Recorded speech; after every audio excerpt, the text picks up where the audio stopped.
Сәлем достар, сіздермен Жібек. Бүгін мен сіздерге осындай өте керемет картошка по-деревенским рецептін ұсынатын боламын. Ыдысымызға картопымызды саламыз. Картопымызды жақсылап жуып, тазалап ыдысымызға саламыз. Картопты жуып, тазалап осылай қоямыз.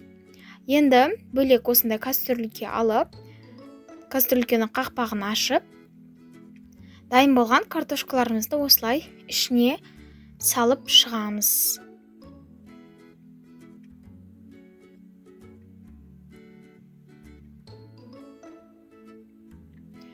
Картопымызды салып болған соң, енді оның бетіне ыстық қайнаған су құямыз.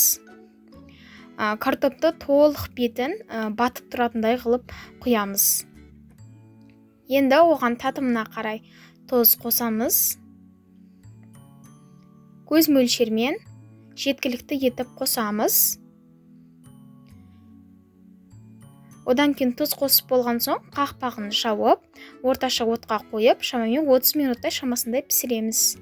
Ең алдымен газды көбейтіп, қайнаған соң газын азайтып қоямыз. Одан кейін қақпағын қиялап қойып, 30 минуттай пісіретін боламыз. Картопымыз толық піскен соң, оны душылақтың көмегімен жақсылап жуып тазалап аламыз. Енді осылай картопымыз суыған соң, оны осылай кесеміз. Видеодағыдай көрсетілгендей кесіңіздер.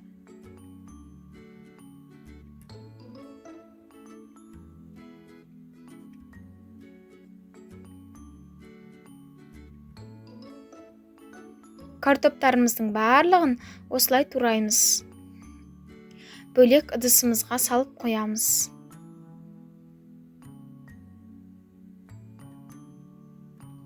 Картопты турап болдық. Міне осындай болып шығады. Сыртын ашымаймыз. Енді егерде тұзы тағы да аз болып жатқан жағдайда бетіне қайтадан тұз қосамыз. Енді түрлі дәмдеуіштерімізді қосамыз.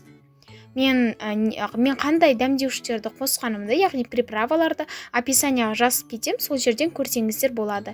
Негізінен өздеріңіздің қалаған кез келген приправаны қоссаңыздар болады. Менің үйімде қандай дәмдеуіштер бар, мен соның барлығын қостым.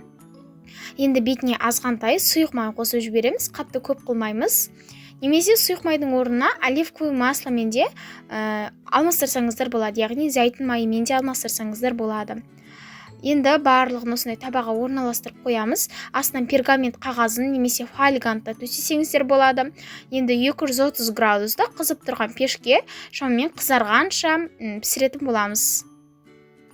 Шамамен бір 5 минуттай, 5-7 минуттай шамасындай ұстаймыз духовкамызда. Сол кезде осындай қып-қызыл болып, өте дәмді болып дайын болады. Дәл осыны жасап көріңіздер, өте тез дайындалады, әрі дәмді болып шығады. Сіздермен болған Жібек.